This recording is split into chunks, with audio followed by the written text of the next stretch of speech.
right after October 7th, the CJN really had a challenge of how we were going to cover what we knew was going to be the most important story, likely of our journalistic careers. And we think about, what are the stories that we uniquely can tell? We have strong and deep ties and relationships in the community. We can go to the same event that everyone else, all the mainstream media will cover, but we will cover it differently. We'll cover it smarter because we have an understanding of the context and the nuance of the communities that we've worked in. My name is Lila Sarek, and I'm the news editor at the Canadian Jewish News. The CJN wants to continue to cover important stories across the country and important stories in Israel as well. And we can only do it with your help. Visit thecjn.ca/donate to support our work. And if you live in Canada, you will also receive a Canadian tax receipt. Thank you.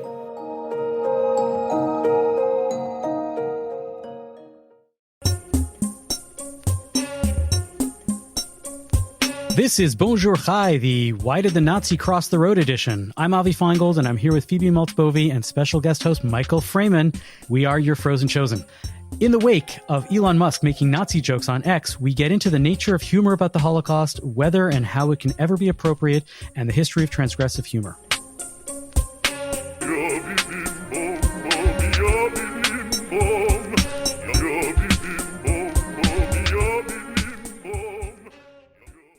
Phoebe, how's it going?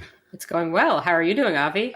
Doing okay. Just plodding along here in America. So I was going to ask you, reading about America from Canada, as I've been doing, it sounds pretty wild. It sounds like the government's all rather different these days, and a lot of new executive orders and things of that nature. On a day-to-day basis, does it feel different in Trump's second term there? I am not a civil servant, and I have very little to do with government work, and I just, sit in my hole and I write and I podcast.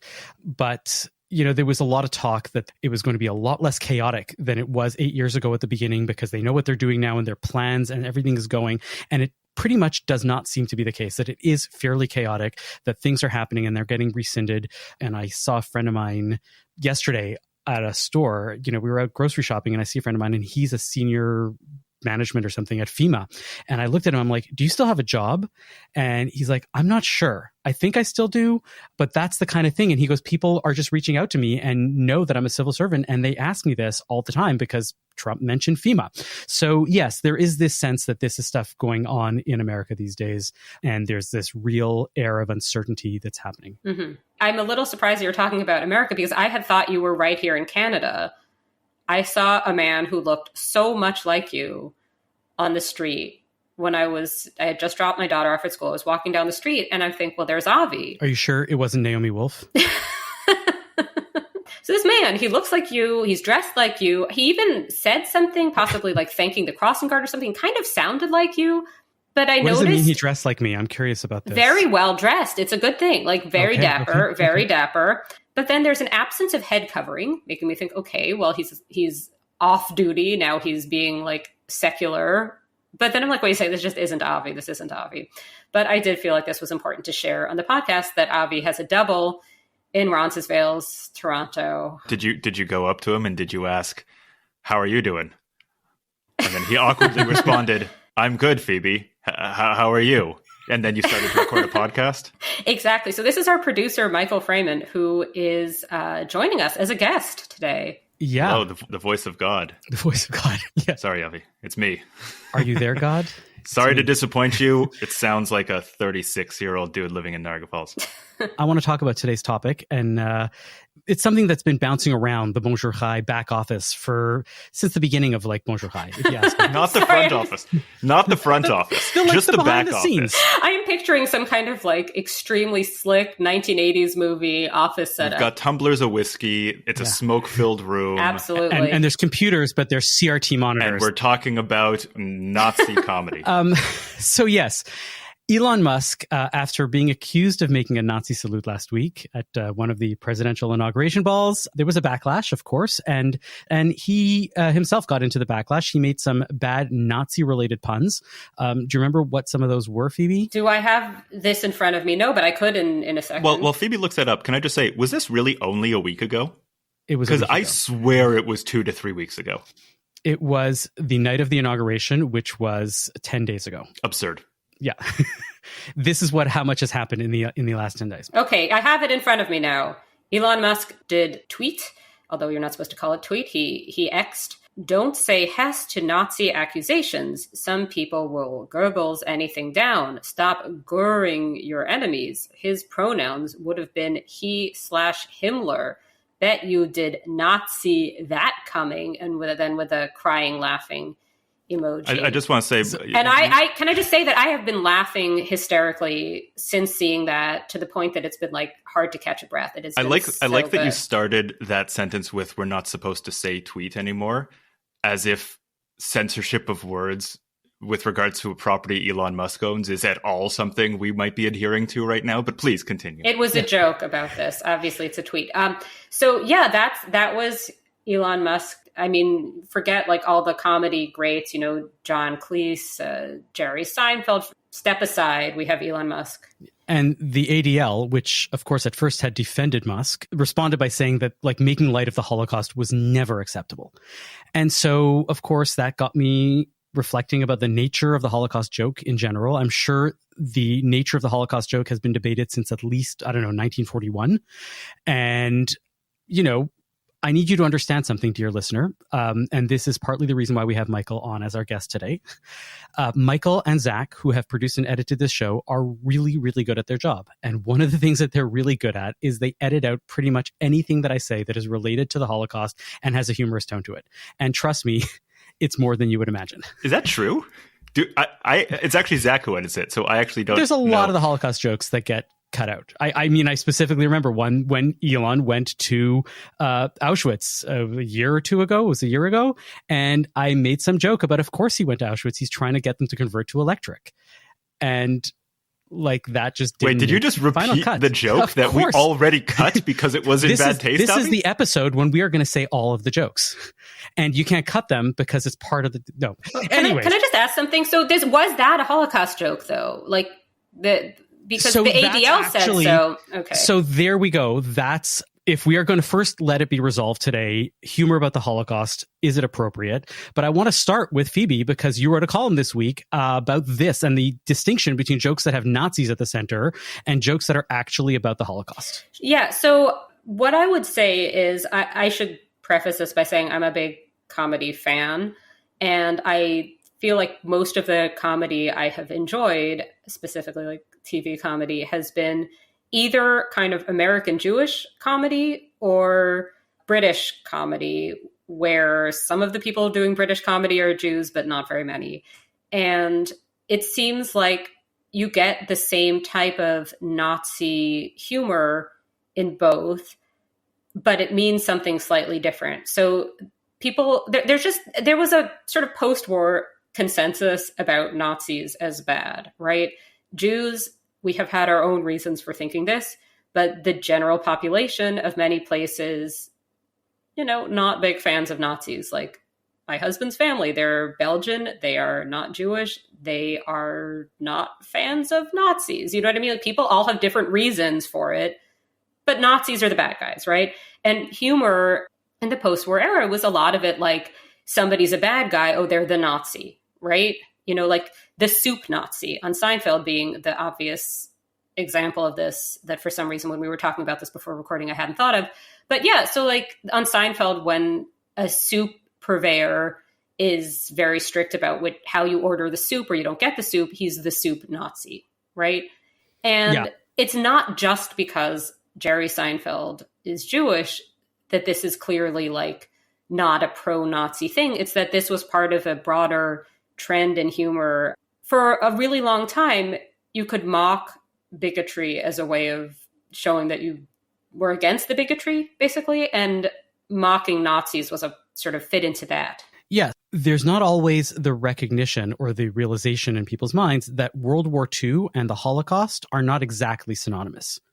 Right? That there was a Holocaust during World War II, but World War II did not only involve like Nazis wanting to kill Jews. There was also global domination schemes and thinking and stuff like that. And arguably, most of the countries cared much more about the global domination than the Jews. Saving the Jews was arguably incidental. Yeah. And so for Jews, when we say World War II, we automatically, for so many people think the Holocaust.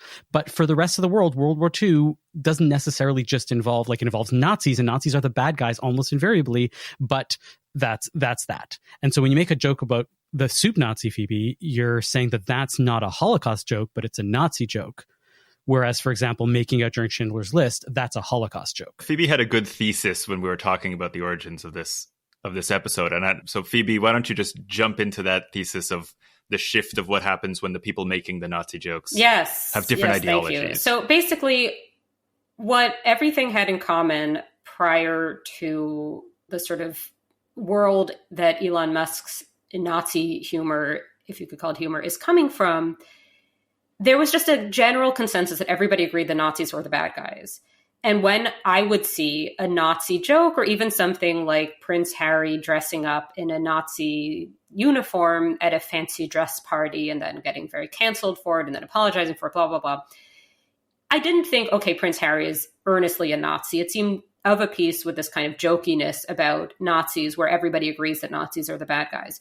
What's happened, though, is with the rise of modern day, very online at first, but now very mainstream in US politics, extreme right, Nazi sympathetic ideologies, is that you don't know that the person who's making Nazi jokes is doing so at Nazis' expense, at the expense of Nazis, right? So it used to be, you see like Basil Fawlty on Fawlty Towers, the John Cleese character, doing the Nazi walk in the really famous episode, The Germans, you know that this is anti-Nazi, you know that this is not hooray Nazis. But if you see something like this, and this is where I'm going to have to segue to Michael, if you see something like this in a message board, and if you see a bunch of replies on Twitter that are pictures of ovens being sent to a Jew, you can't assume that this is making fun of Nazis, because it's very likely the other way around. It's very likely pro. Well, the ovens example is pretty explicitly not anti-Nazi. Well, yeah. But I was trying to go with the most. But to stick with the Elon Musk, yes. Elon Musk has not right, the ambiguity, Nazism in any meaningful way, so it's unclear what the purpose of his humor. He's not saying Nazis really suck, right, guys? He's saying, "Look, I'm going to act like a Nazi," and then look around and kind of like wink at the audience. And go to Germany and go to a far-right political rally and say that Germans shouldn't feel so guilty. But I do want to talk a little bit about that, because I think that that's another one of these things where context... Well, let's talk about the broader phenomenon before we get into his European vacations necessarily. So when you started talking about that, the thing that got my brain cells moving was thinking back to my erstwhile days as a young man growing up on the internet with very few IRL friends. There was a clear Wild West period from, 1998, 2000-ish up until about 2010, which was pre-social media internet. And because the internet was pre-social media, it was largely anonymous. All the message boards were anonymous. 4chan came up then. I wasn't big on 4chan, but I knew a lot of people who were, and it wasn't filled with, there was no such thing as alt-right. It wasn't filled with anything other than teenage boys, largely, and some girls, but I think we were mostly boys, people saying whatever the hell they wanted. And part of what came up there was the old New Yorker cartoon, on the internet, no one knows you're a dog, right? Mm-hmm. This idea that you could say whatever the hell you wanted. There were no repercussions. You could download anything off Napster. There were no repercussions. Like, it was a wild time and people could say crazy shit. And they did. And a lot of what was part of that was like Nazi jokes and, saying the N-word and things like that. And to be clear, I never did any of that.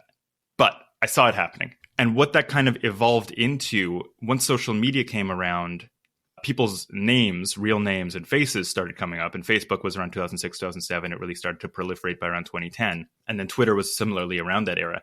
So you see people no longer, you see the anonymity of the internet kind of disappear, but some of that humor lingered, because on the internet you could just say whatever you want. And then that sort of gave rise to this, quasi-free speech movement, I guess. That's like, I should be able to say whatever I want on the internet. And that kind of melded with the fall of the progressive kind of the fall of liberalism, I guess. Like the sort of there was a period where the left kind of won for a bit, and everything was sort of liberal, and it started to get into what detractors might call wokeism, where we start looking at inclusivity more. We start focusing on these sort of issues. It built up a bit of a tower where that I want to say whatever I want energy started being directed a little bit more forcefully at the new powers that be, which kind of takes us to where we are. Mm-hmm. So yes, I could totally jump in on this because I'm thinking of like the Daily Show, sort of peak Daily Show era, when everybody just like the mainstream was on the side of liberals and progressives, and mainstream comedy was sort of for that side, right? So if you wanted to be edgy, if you wanted to get people if you wanted to provoke your mother, whatever, you know what I mean, you would have to be right wing. Is that kind of it? You could zoom out even farther to say, like, throughout the 20th century, small c conservatism was the man. They were the powers that be, right? It was traditional values. It was church. It was all of that traditionalism. And comedy, specifically around people of color, around Jews, came up in opposition to that, right? It was punching up, as they say. And so you get figures like Lenny Bruce, and you get figures like George Carlin, who are getting arrested for saying things that piss off the police state and the Christian presidents, and, you know, the sort of the man. And then by around the 1990s to 2000s, and culminating in the Daily Show era that you described, the left won. The sort of traditional right fell away. And now we're seeing, like I was just saying, the collapse, the flips of that. I'm not trying to align conservative comedy with Nazi gestures or Nazi humor, but there's an alignment amongst right-wing groups, whether they're libertarian, whether they're small c conservative, whether they're Christians, like the Babylon Bee, which started as a comedy site that started as a Christian site. There's an alignment there at making fun of progressives, making fun of people with colored hair who use strange pronouns, making fun of trans people, because it's weird and they want to, go back to the way things were, quote unquote, when they were normal.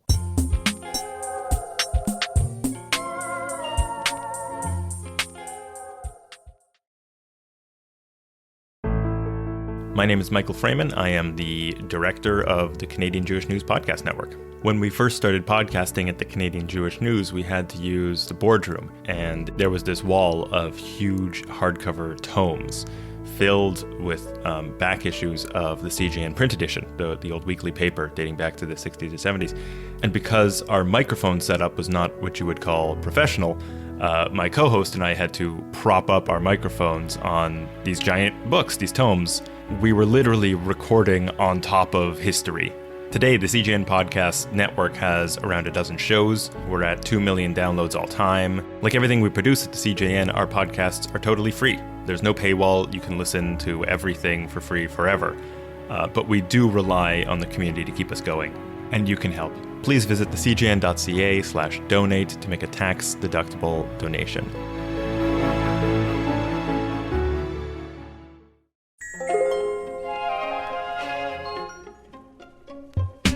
I'm glad that you brought up The Daily Show, and I'm glad that you brought up Lenny Bruce, because while all of the things about free speech are true and about punching up, the thing that I noticed about a lot of the humor that was being made there that was transgressive was that it was, instead of doing an editorial, right, saying why this is wrong, right, instead of writing a book about anti-racism and how all of this needs to happen in an earnest sort of way, Jon Stewart was great at saying those things by poking fun at the opposite, by saying, you want to see how ridiculous the other side is, and I'm smart, and I'm going to show you in a smart way what's going on the other side, and using humor to do that. Lenny Bruce was great at doing that. And what I started seeing with, the rise of comedians like Sarah Silverman was that the Holocaust joke in their hands was a great way to like undercut a lot of the earnestness and seriousness around what was going on. For example, specifically with the Holocaust joke, with how serious the Jews were taking and she's Jewish and her sister's a rabbi, and she's really involved in the community,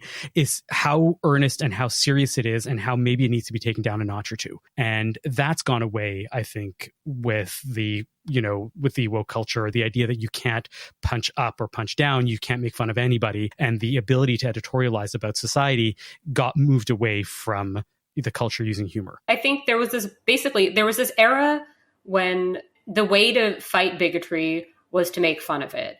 And the obvious example for this would be All in the Family, Archie Bunker. Mm-hmm. when he's being bigoted, it's not a straightforward, oh, you should hate him. He's likable in some respects, but like, you're also supposed to hate his bigotry. You're not supposed to, it's not celebrating it. To bring up The Daily Show again, it's Stephen Colbert, right? In the character of Stephen Colbert before he became like... I think that was more outright parody than actually fleshing out a character who's meant to represent reality. Sure. Okay. But to a point, I mean, I guess what I'm saying is that representation of bigotry in a satirical way, or like to give a more recent example, Amy Schumer's persona in her comedy where she was like, I'm just this dumb, spoiled girl, was a persona in comedy that she would have. Mm-hmm. That was moving along fine until we reached the Gen Z type approach to interpretation of, look at this, they're representing bigotry, look how bigoted they're being. Like, where there's no distinction made between representing bigotry and endorsing bigotry. Does that make sense what I'm saying? So we reached this point where you couldn't depict something, you couldn't depict a character acting in an offensive way without seeming to be endorsing that character. Audiences, younger audiences, started interpreting it as endorsement. And this really came up with Lena Dunham's character in Girls, Hannah Horvath, where she was playing a character. This is a character who is kind of bratty.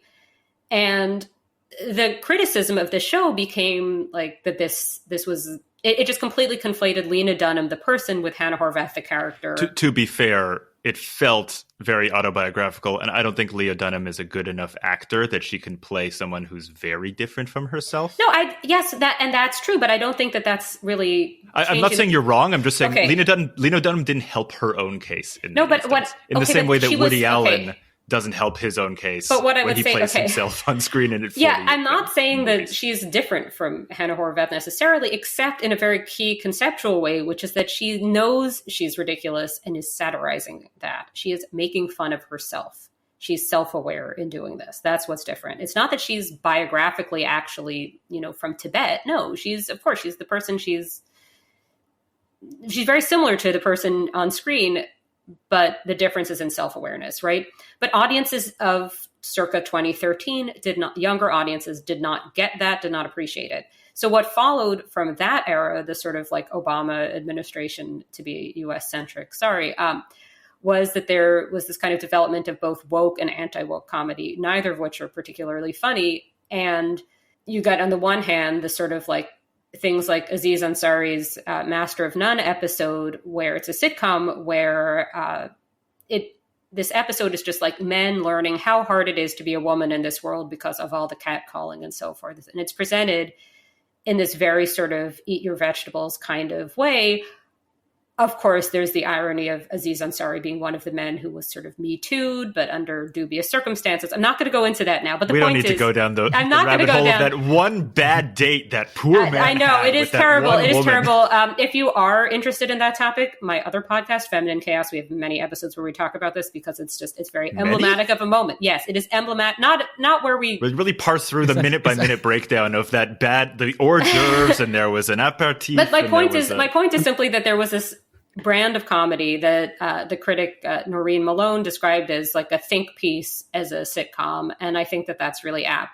But then you also get on the right this kind of edgelord as comedies. So like, oh, if it's offensive to women, to trans people, to Jews, whichever group, or if somebody says the N-word, oh, well, that's hilarious because it's anti-woke, right? So you get these two strands. And then the real peak of this is Hannah Gadsby's, I believe, 2018 special, so-called comedy special, Nanette, in which it was arguably, for those who haven't seen it, and I bet most of the listeners haven't, it was very lauded, critically acclaimed, and very popular, and it was not actually very funny. Well, that's what I was going to say, is that it was intentionally unfunny. It was basically like a monologue about sort of anti-self-deprecation, which I felt, as a Jew, I didn't like that. I am pro self-deprecation, but it was just very much like we shouldn't laugh about stuff. Like it was kind of a pro humorlessness comedy special, which sounds. That's the other thing that came up as I was doing more research to try and articulate my thoughts about this, was the multiple ways of approaching things that you don't find funny, or saying, I don't think that's funny, or you shouldn't laugh about that. And the you shouldn't laugh about that, like the sort of moralistic approach, where that's what's really that's what really sunk, particularly the left and progressives, and what has started to give rise to the conservative comedy scene, which arguably encompasses things like people on Fox News who are doing comedy. There's Joe Rogan, who's arguably in the right-wing comedy sphere, and the idea, and they would never say you shouldn't laugh about that. But what they do say is, if you don't find something funny, and I think this actually brings us kind of full circle to Elon Musk's tweet about the Goebbels or whatever, is if you don't find it funny, not because you're offended by it, but because it's just not funny, and you say that's not funny, their retort, and whether it's about Nazis or anything, is always snowflake, right?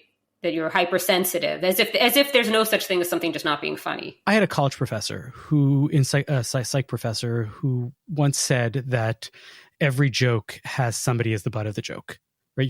Every joke that you make is you're making fun of somebody in some way or another. And I really bristled at that at the time, because I'm like, there's got to be neutral jokes that don't make fun of anybody or any group or whatever. And why did the chicken cross the road is actually a very anti-chicken strain of joke. Yeah, because chickens can't cross roads. So you're what's the point? Because chickens are dumb. That's why it's an anti-chicken joke. Yeah. Anyways. You anti-chickite. But the fact of the matter remains that a lot of jokes do have somebody or some group of people as the butt of the joke. Now, my theory of what I've been doing in this, or I've been thinking about it, is that the ones that are smart about it and that are genuinely funny are saying to themselves, how do I make fun of this person, but do it in a way that's not saying, ha, you suck, but basically, ha, be better. And that, you think humor should be more about telling people to be better? Well, The Daily Show is basically about that. It's about let me show you how ridiculous the Republicans are, because in reality, that work out well for the left? It worked out for a very long time. It culminated in Trump in no small part. Because the part that we're not discussing here. And so when the right makes these jokes about the left, it's very like you said, the new right comedy, it's very haha, the left sucks. There's no let me point out to you the ridiculousness of the woke movement, and there's a way in which you can be pro-minority and not be woke, and still do that line. And there are no right-wing comedians that are doing that. I have to interrupt there, because to be fair, I'm of the firm belief that nobody is evil and nobody believes themselves to be a bad person doing mean things. They're not trying to make fun of women and black people and Jews, right? They, conservative, whoever, the Fox News people, they would say we believe in everybody being equal and equality, and we live in a world where we don't see color and yada, yada, yada. And it's the wokeism that's dividing people that's stupid. And so we're going to make fun of that. But they wouldn't say that they're making fun of. Well, there's a rift. Some would and some wouldn't. Yeah. I mean, I think that's what I'm saying. That's what I'm saying changed. is that some people are just punching down and saying ha ha ha, and then there are comedians. I haven't seen that many of them, but I would have no problem. I would be able to find that funny, even if I am pro some of the things that he's trying to make fun of. But it's a way to understand one's community in a better way. And to bring it back to the Holocaust joke, the thing that I like about a smart Holocaust joke is that sometimes as Jews we obsess too much about the Holocaust. Right, the brilliance of the Seinfeld making out at during Schindler's List is that sometimes things are important, and you can always watch that movie in 3 hours, right? You can watch it in a week. But Avi, that Seinfeld happened in a very different world than we live in now, right? But that happens now too. But But things are different, and I'm not talking even about October 7th in that context. I'm talking about just this far right. There is a powerful far right Nazi sympathetic strain in American conservatism that just was not there. In the 90s, there were fringe neo-Nazis that existed, but it was a joke. These were losers who nobody cared about. I think Avi's trying to shift the conversation a little bit away from Nazis making Nazi jokes toward Jews making Holocaust jokes. Yes, but I get that, but what I'm saying is that Jews were doing so in a very different context.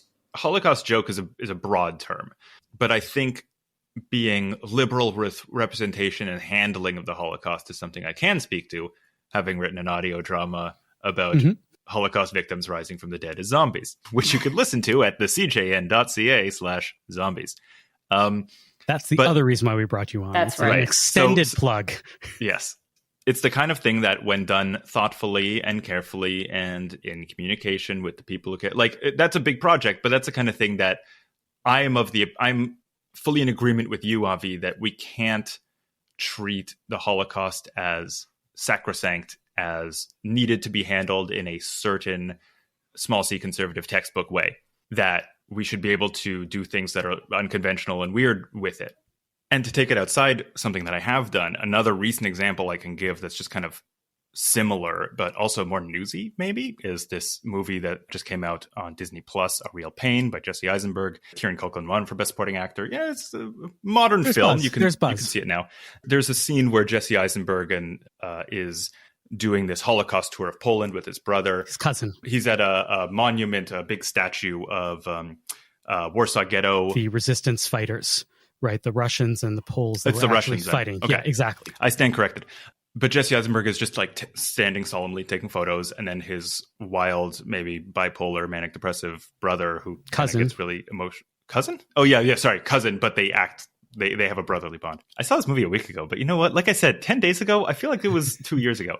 Kieran Culkin sort of wants to do a kind of goofy photo shoot, and he's like, "Come on, like let's run up there and let's like act and pretend like we're in the resistance." And he's like pretending like he has a gun. And he's going, and Jesse's like, "I don't think we should do that. I think we should be respectful." And then as Kieran Culkin goes up, he starts acting really goofy. He starts inviting everyone else from the tour group up, and everyone else starts going up and being goofy and having a good time. And by the end, Jesse Eisenberg is the only person in the group who's standing taking photos of everybody with their phones while he's, treating it as this like sacrosanct thing we shouldn't make fun of. I see a parallel there between what you're saying, where we run the risk of becoming irrelevant, becoming ignored if we treat it too solemnly, as too sacrosanct. But that's something that we can sort of grapple with within the Jewish community, Avi. And I think a lot of what Phoebe's discussing is how is the Holocaust being approached, how is Nazism being approached from outside the Jewish community, which I think is an entirely different conversation. Oh, for sure. I don't disagree. The thing that you're missing from the movie A Real Pain is that a couple of scenes later, right, the cousin who's being irreverent about this scene all of a sudden can't stand being in a first-class cabin on a train because Jews on trains in Poland should be solemn always and everything and all the time, and turns into this whole rant about the seriousness of the moment. And I think the whole point is trying to play off like when you never know how some people are capricious about when they're solemn and when they're serious. And I think that like that's the nature of what I'm trying to like think about is that yes, we shouldn't be making fun of things. We shouldn't.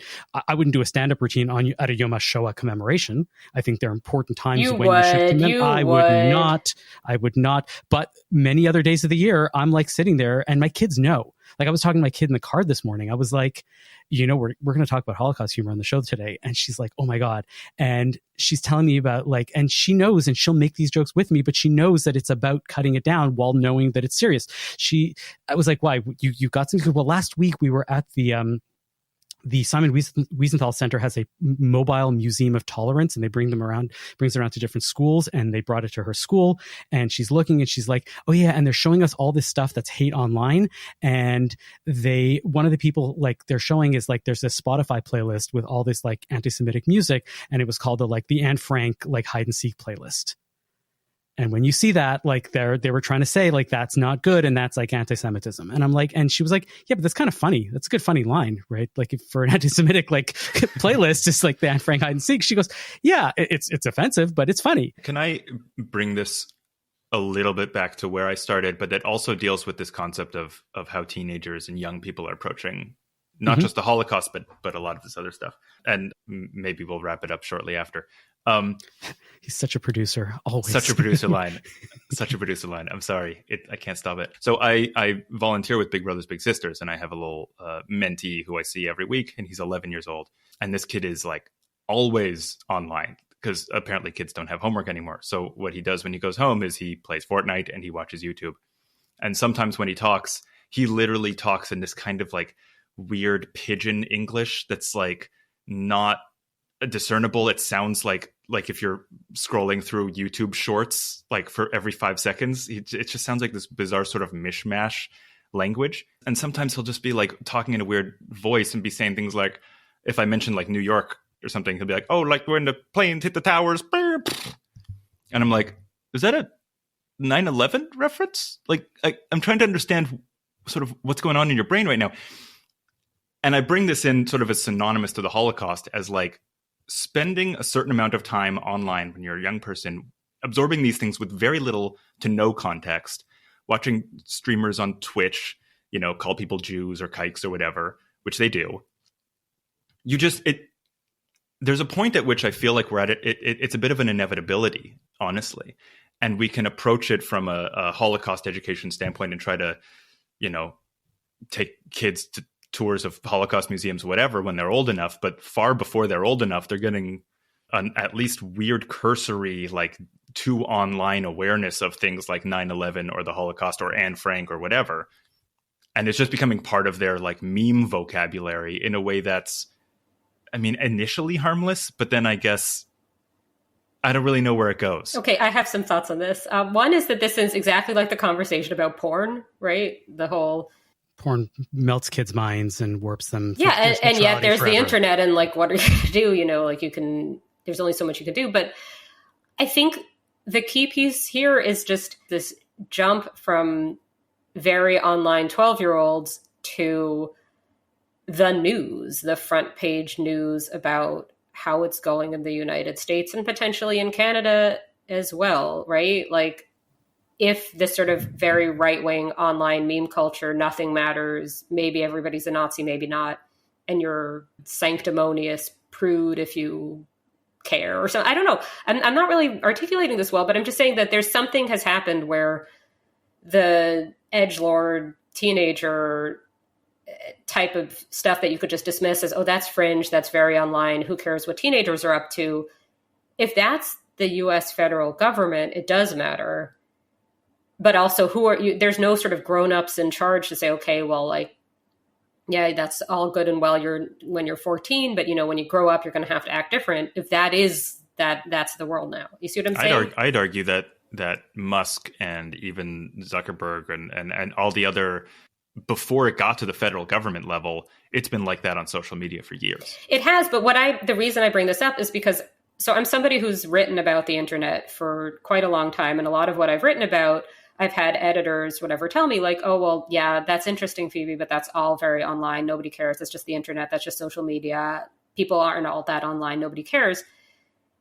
And I took the criticism to a point, but now online is real life. You know what I mean? In that sense, not just in the sense of like, if you have a falling out with your neighbor on TikTok, whatever, you've actually had that falling out with your neighbor. But I mean, like, social media has become much, much more powerful in a political sense, right? There is no offline that you can retreat to. And the elephant in the room that we haven't talked about really is the fact that the majority of the population of both the United States and Canada does not listen to podcasts like these. Lives in a different world. I want to ask you if you guys can help me understand why I think this is a good joke. And maybe you don't think it's a good joke, but I think that it hits on a lot of beats. It was a piece that I found from Liza Traeger on a Netflix special that she did. And I thought that it hits everything that we have all been talking about in terms of the nature of the type of humor that was popular and that might still be popular for some people. And if you can indulge me for 90 seconds or so, tell me what you think. So I don't know if any of you guys know about Birthright, but Birthright is basically, if you're a young, fun Jew, you get a free 10-day trip to Israel. And the whole point of the trip is to brainwash you. Like, they try to be like, look, it's the Dead Sea, but then they're like, marry a Jew and join the army. So that's the vibe. And we would all sit in a circle and we would talk about how important it is to marry a Jew. And then they would get us drunk, throw us on a boat, and just go, everyone's Jewish. And then they would leave us there. And we were all young. We were all ages like 18 to 24. So we were all fucking. Everyone was having sex, but it would be the worst because you would fuck all night. And then in the morning, they would drag you to the Holocaust Museum and you'd still have dried cum on your chest. And I'd be like, oh no. This is the worst. Should have checked the itinerary. But then you get kind of humbled, because you look around the museum and you're like, I guess it could get worse. I guess it could get a lot worse. But But it's just uncomfortable. You have to believe me. It's so uncomfortable because you're sitting and staring at pictures of your people dying, and then 6 million Jews died right on your tits. And you're like, oh no. Am I the bad guy? Am I Hitler? Yeah. And then you want to scratch it off, and then a lawyer falls, and a rabbi, and a cowhead. You're like, oh no. Joshua! Your bar mitzvah could have been so fun. All right, thank you so much, you guys. All right, what did you think? I think taste is subjective in humor and all things. Whoa, that was a smackdown if I've ever heard one. I thought it could be maybe funny to you. To Phoebe? Because of all the birthright stuff? No, but I guess what I'm getting at, but like this is related to our previous topic, which is that like, I feel as if I'm a bit backed into a corner where I either say, yes, Avi, that was funny, or no, Avi, I can't believe somebody made humor about ejaculation. Oh my goodness, what even is ejaculation? I am so horrified. I have fainted on my fainting couch. Like, I like a lot of pretty gross humor that, honestly, the birthright episode of Broad City was funny, and there's similarly raunchy humor in Broad City. This just, I'm sorry, if this is somebody you know, if this is like a friend of the family, I don't want to have like, okay. I guess, no, not at all. Not at all. But what I'm hearing from you, at least, Phoebe, and I want to hear from you, Michael, is that it's not funny because it's about the Holocaust. Correct. Or about birthright. It's just, you didn't like, the humor didn't resonate with you. Correct. Which is fine. I will say it might have been funny had Avi not paraphrased and ruined the joke in our editorial meeting on Monday. So I knew the punchline, and it was funnier than when Avi ruined it 4 days ago. That's maybe even the harsher word, but yes, that is accurate, useful context. The sense I got is like she's speaking from a personal experience. She's grappling with how she's reacting in this kind of whiplash way to being drunk, having sex, going to the Holocaust Museum, and kind of grappling with her own identity in the way that it's being forced upon her. I thought that was fine. I thought it was kind of funny. I wouldn't be offended by it if that's the crux of the question. Whether or not you find it laugh out loud funny is maybe a different thing, but I don't think it's, right to the ADL worthy or anything. Perfect. That's all I wanted to hear.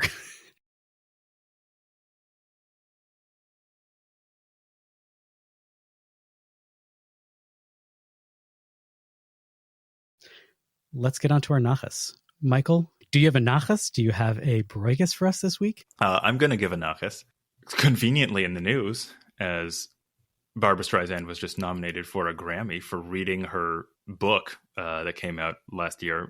But my nachas is not going to be about her book. It will be about the 1960s musical Hello, Dolly, in which Barbra Streisand acts, which I watched for the first time this week with my wife. And I was pleasantly surprised how Dolly Levi was very coded Jewish. And she's like a matchmaker. She's a meddler. She talks kind of quick. She's a bit abrasive. She's kind of getting in people's faces, and everyone else is very genteel. And oh my word! And look at this, it's Dolly Levi. And I thought it was kind of fun. And I later looked it up, and the character is not explicitly Jewish, but it certainly has been played that way, and I appreciated it. So nachas to Miss Streisand. Phoebe, you have nachas for us? You have a broigus? I have broigus. I've got some kind of. I have some very online broigus. I'm going to lean into the very online theme, which is something that I have had happening for a while, but has been kind of an inundation in the last week or so of people who are angry at sort of well-known pundits who are unreachable to them on account of these are famous people who would not reply to their messages. But because they can't reach the famous people, they've decided that I'm kind of like a proxy for the famous people.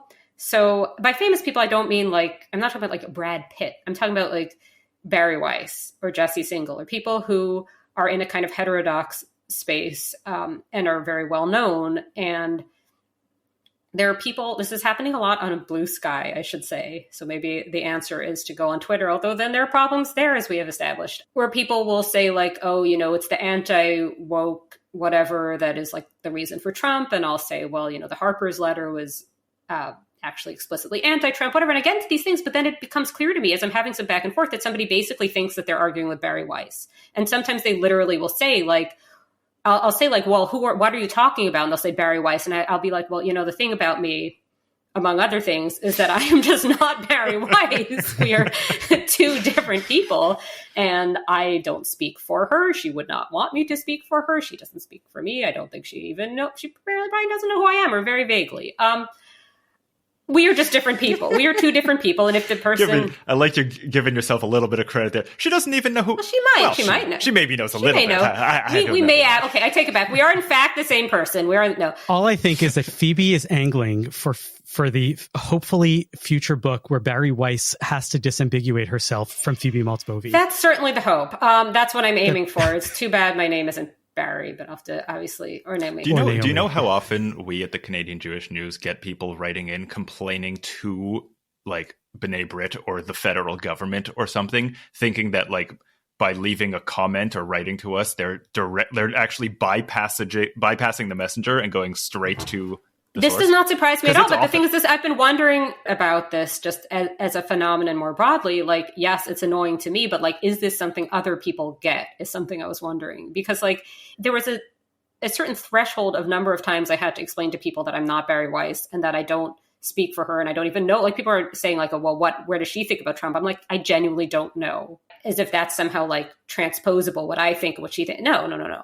But it's very annoying as it's happening because it's like, it is the emotional labor I am expected to exert. No, but this was meant to be a joke. But yeah, so that is interesting though, so that it does happen on an institutional level that like we get assumed to be like at the Canadian Jewish News that we are like, if you want to email Canadian Jews. So that's my Borgus, is that I just want the world to know that Barry Weiss and I are two entirely different people. And that if you have grievances with her, direct them not to me, who cannot do anything about them, but perhaps to her or perhaps to your diary, because I don't think she cares. Avi, what have you got? I'm going to go a lot more prosaic. I always like seeing when the National Jewish Book Awards come out, how many either books or topics we have covered and how many of the books that I had read and that I heartily endorsed. There's a new Leonard Cohen biography that I was sent that I really like and you should check out by Christoph Liebold. That's a really thick tome. There's a great book by Gila Fine that I read, The Mad Woman in the Rabbi's Attic, Rereading the Women of the Talmud. Noah Tishby's book is in there, Uncomfortable Conversations with a Jew. Jordan Rosenblum's book, Forbidden, a 3,000 year I have that from the library and I've started it and I'm really enjoying it. I'm really enjoying that. It's also written really well for an academic book.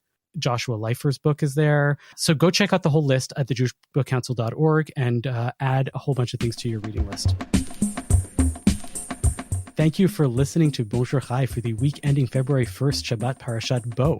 The show is produced by Michael Fraiman and edited by Zach Kauffman. The executive producer for CJN Podcast is Michael Fraiman. Our music is by So-Called. We are a project of the Jewish Living Lab and are distributed by the CJN Podcast Network. You can listen to all our past episodes on our page at thecjn.ca/bonjour.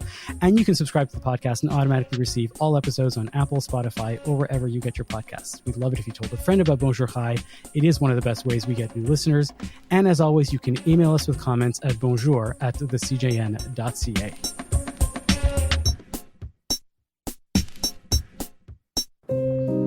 There's not that many news outlets that are covering Canadian Jewish arts these days, so we're really doing something unique. Hi, I'm Ilana Zakon. And I'm David Sklar. And we're the hosts of Culturally Jewish. In these times right now of growing anti-Semitism, I think a lot of Jewish artists are feeling very isolated from their own arts communities. You know, it's very isolating being in the arts world in Canada, and we get a chance to meet people from all over the country who are dealing with it in all sorts of different ways. It also makes me feel more proud to be a Jewish artist right now. We would say there's no one out there who understands what we're going through, who feels the way we feel. Are we going crazy, right? Or is the world going crazy? And when we get together and we chat with these artists, we say we are not alone, that there are other people who are going through the same thing. And it actually makes me more proud to be a Jew and a Jewish artist.